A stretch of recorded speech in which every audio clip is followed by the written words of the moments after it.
Hi guys, welcome to Civils with Ankit, and I am again here to explain you another question of UPSC 2023 mains, right? This is question number 2A of UPSC. This is again a 10 marker question, 10 marks and 150 words, ठीक है। इसको आपको क्या करना है, UPSC की answer sheet की, इस तरह की आंसर शीट की 2 पेज में ख़त्म कर देना है, ठीक है। मैं चाहता हूँ कि आप पहले इसको अटैम्प्ट करें और 7 मिनट लेके इसको अटैम्प्ट करें, ठीक है। You can attempt now. I hope that you have attempted well, right. If we were in place of you, how we would have attempted this question, let us see. तो question पहले समझिए, क्या question है। Corruption is the manifestation of the failure of core values. पहली बात तो ये core values की बात कर रहा है, आपको मालूम होना चाहिए what are the core values, ठीक है। करप्शन क्या है, अगर कोर वैल्यू फेल हो गई तो उसका प्रोडक्ट जो निकल के आता है वो करप्शन है। इस क्वेश्चन का मतलब ये है, in society in your own opinion what measures you can adopt. तो एक पूछें आपसे मेजर्स कि इस चीज़ को अपलिफ्ट कैसे किया जा सकता है। जो कोर वैल्यूज़ हैं उनको अगर आप अपलिफ्ट कर दोगे तो करप्शन ऑटोमेटिकली ख़त्म हो जाएगा, क्योंकि कोर वैल्यूज़ का फेल होना ही करप्शन है, ठीक है। तो हम स्टार्ट करेंगे। हमारे पास या तो कोई कोर्ट होना चाहिए या तो फिर कोई करंट का एग्जाम्पल रहना चाहिए। So we will start from the court. मुझे एक कोर्ट याद है काफ़ी अच्छा वैल्यूज़ के ऊपर। Values are like a fingerprint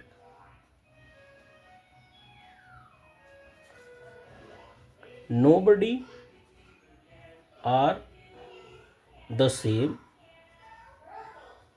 but you leave them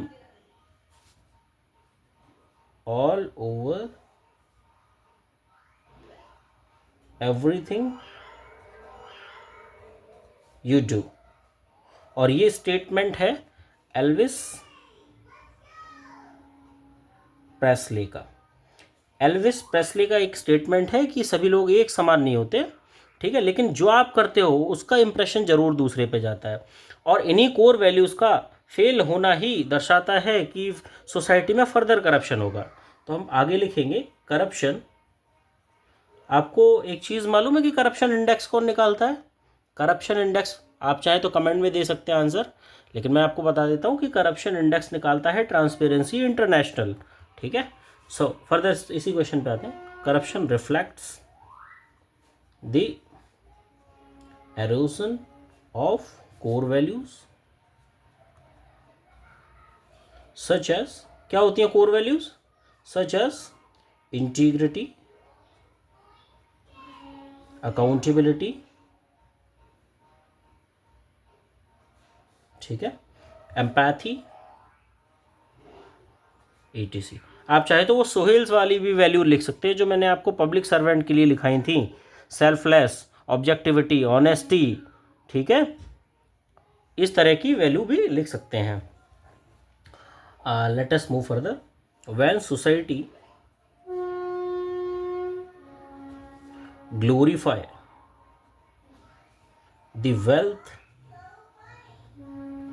and power over ethical values, जो कि आजकल हो ही रहा है, ये रूट कॉज है करप्शन का। क्या आप पावर को और पैसे को ग्लोरीफाई ज़्यादा कर देते हैं rather than ethical principles, ethical values, ठीक है। Corruption becomes normalized. उस सोसाइटी में करप्शन क्या हो जाता है, नॉर्मलाइज्ड हो जाता है, नॉर्मल करप्शन हो जाता है, ठीक है। Further the failure of core values. आपको गांधी जी के 7 सिंस याद है, मैंने याद करो आपको बताए थे, लीड्स टू, नहीं याद है तो इस आंसर में मैं बता देता हूं, leads to manifestation of 7 sins postulated by Mahatma Gandhi. Mahatma Gandhi ने जो 7 सिंस दिए थे वो क्या हो जाएंगे, सिद्ध हो जाएंगे इस चीज़ से। और वो 7 सिंस थे, आप याद करो मैंने अब क्या क्या बताया था। पहला था वेल्थ विदाउट वर्क, बिना पैसे के, बिना मेहनत के पैसा आना, ठीक है। नेक्स्ट, प्लेजर विदाउट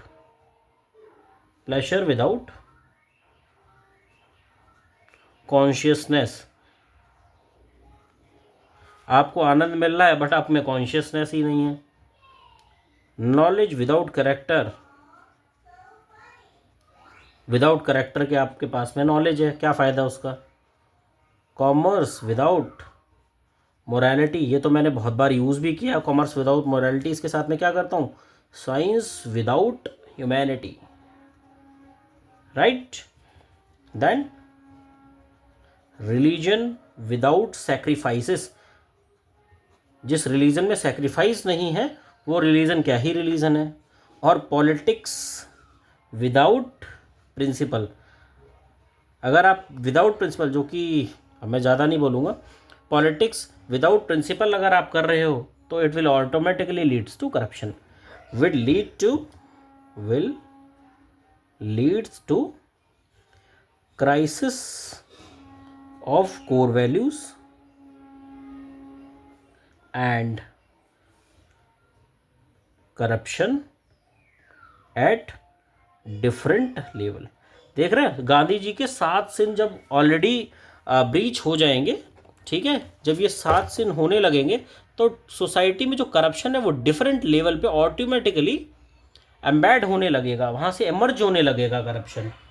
तो फिर सेकंड पार्ट में पूछा है कि what are the measures to uplift your core values to eradicate corruption. Corruption तो ऑटोमेटिकली अरोड हो जाएगा when you uplift the core values. So यहाँ पे हम हेडिंग डालेंगे measures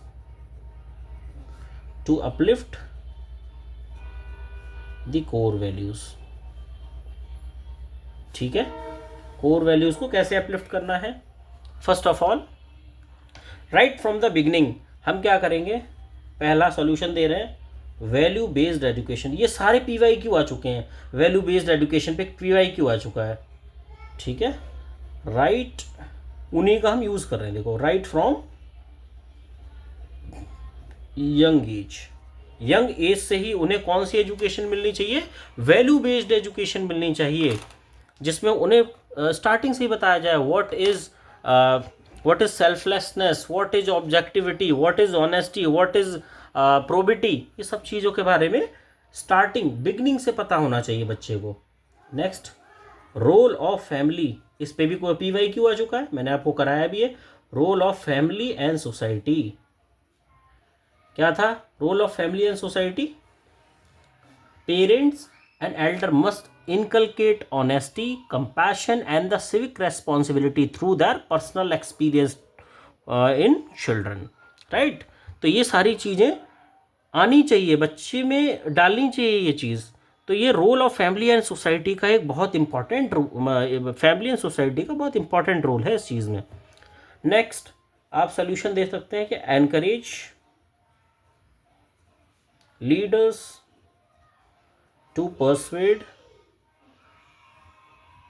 and socially influence towards core value, ठीक है। लीडर्स आगे बढ़कर आएं, सोसाइटी में कैंपेन चलाएं, ठीक है, लोगों को विसल ब्लो कैसे करते हैं ये बताएं, जागरूक करें। तो इससे क्या होता है कि क्योंकि जो लीडर्स होते हैं वो बहुत बड़ा इम्पैक्ट डालते हैं सोसाइटी पे, वो सोसाइटी के एटीट्यूड को भी चेंज कर सकते हैं, ठीक है। तो इस तरह से जैसे आप APJ अब्दुल कलाम दे सकते हैं, उन्होंने कितना ज़्यादा इन्फ्लुएंस डाला हुआ है, बच्चा बच्चा उनको जानता है, ठीक है। So he was the great leader. Mahatma Gandhi, APJ Abdul Kalam और भी बहुत सारे लीडर्स रहे हैं जिन्होंने लोगों के एटीट्यूड को चेंज किया है। Next, making foundational values such as interdependence, utility and brotherhood. आपको कम्युनिटेरियनिज्म पढ़ाया मैंने, तो वह उसी का एक पार्ट है brotherhood, as a part of government initiative. क्या इसका कोई एग्जाम्पल है हमारे पास? यस, आरंभ इनिशिएटिव लिया है सरकार ने, जिसके थ्रू वो ब्रदरहुड और किस तरह से कोलैबोरेशन में डिफरेंट डिपार्टमेंट का काम करना, इस चीज़ को इनकलकेट कर रही है। ये मोटिव है उसका, ठीक है। क्या कोई अदर सॉल्यूशंस हो सकते हैं? तो एक डायग्राम बता के आप अदर सॉल्यूशंस भी बता सकते हो कि मेरे पास में अदर सॉल्यूशंस भी हैं, जो मैं आपको क्रिस्प फॉर्म में दे सकता हूं कि legal measures to uphold integrity। कुछ लीगल मेजर्स भी लेने चाहिए ताकि हम इंटीग्रिटी एंड ऑनेस्टी को मेंटेन कर पाएँ, ठीक है, जो कि हमारे ऑलरेडी अकाउंट में ले रखे हैं। फिर train leaders in private and public sector, मतलब लीडर्स को ट्रेन किया जाए कि क्या कोर वैल्यूज़ हैं और उन्हें आपको जो हार्ड कोर एम्प्लॉय है, जो ग्राउंड लेवल पे एम्प्लॉय है, उन तक कैसे पहुंचाना है। देन स्ट्रेंथन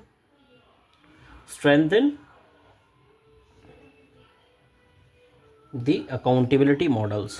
कौन कौन से अकाउंटेबिलिटी मॉडल होते हैं आपको मालूम है? अरे वही सिटीजन चार्टर, आपने लिखा हुआ लगा हुआ देखा होगा ना, जब आप किसी ठीक ठाक ऑर्गेनाइजेशन में, लगभग हर ऑर्गेनाइजेशन में लगा होता है, किसी में जाएंगे तो सिटीजन चार्टर लगा होता है कि उसके चलने का प्रोसेस क्या है। अगर कहीं आपको ग्रीवरेंस रिड्रेसल करवानी है तो वो कैसे होगी, क्या वे है उसका, ठीक है, किसको फॉरवर्ड करनी है वो रिपोर्ट। सोशल ऑडिट्स कर सकते हैं, इनके थ्रू क्या मेंटेन हो जाएगी, इनके through transparency and accountability maintain हो जाएगी। देन इंसेंटिवाइज भी कर सकते हैं आप, who uphold the core values. जैसे मैं रेलवेज़ में वर्क करता हूँ, तो रेलवेज़ में जो अच्छा काम करते हैं, जो सतर्कता के साथ में ड्यूटी करते हैं, फर्दर उनको डीआरएम अवार्ड या जीएम अवार्ड के लिए भेजा जाता है, ठीक है, क्योंकि वो अपने कोर वैल्यूज़ को, अपने ड्यूटी को अच्छी तरह से निभाते हैं, ट्रांसपेरेंसी के साथ में और पूरा डेडिकेशन के साथ में निभाते हैं, तो इसलिए उनको इंसेंटिवाइज किया जाता है। कुछ अवार्ड भी मिलता है, कुछ विनिंग प्राइज़ भी रहता है इस चीज़ का, ठीक है। सो आप फर्दर कंक्लूड देके ख़त्म करेंगे। ये दूसरा पेज ऑलरेडी हमारा चल रहा है, 10 मार्कर का क्वेश्चन था ये। So corruption can't be eliminated merely through laws. केवल लॉ से ख़त्म नहीं हो सकता ये, it requires moral renaissance. what it requires? Moral renaissance, right, where ethical values become societal norms। जहाँ पर एथिकल वैल्यूज क्या हो जाएं, it self accepted by the society. Society उन एथिकल, उन कोर वैल्यूज के बिना वर्क ही ना करे, एक्सेप्ट ही ना करे, beginning from the root embed करे अपने चिल्ड्रंस में, then this corruption will automatically end, right. As per MG Mahatma Gandhi ने क्या बताया था, बी द चेंज। ये भी देखो पीवाई क्यों आ चुका है, already I have told you, be the change you wish to see in the world. कि पहले अपने अंदर वो चेंज करो जैसा आप वर्ल्ड में चाहते हो कि दूसरे ये चीज़ करें। उस चीज़ के लिए पहले अपने आप में चेंज करना पड़ेगा। अगर एक फादर चाहते हैं कि उनका सन सिगरेट ना पिए या फिर कोई ऐसी चीज़ ना करे जो उनको पसंद नहीं है, तो उनको पहले अपने आप में चेंज लेके आना पड़ेगा। Then you can expect from your son. Similarly value based society is the best antidote to corruption. अगर आपको करप्शन का एंटीडोट ढूंढना है, then this is only and only value based society, value based person, value based organization, right? Value based nation. So if you want to eradicate corruption, then you have to start right from the beginning, from the individual, from the young age person, right? तो आज के लिए इतना ही करते हैं, further question हम कल discuss करेंगे. If you like my dedication and explaining the question, then you can do subscribe my channel and like my videos as well. We'll meet further.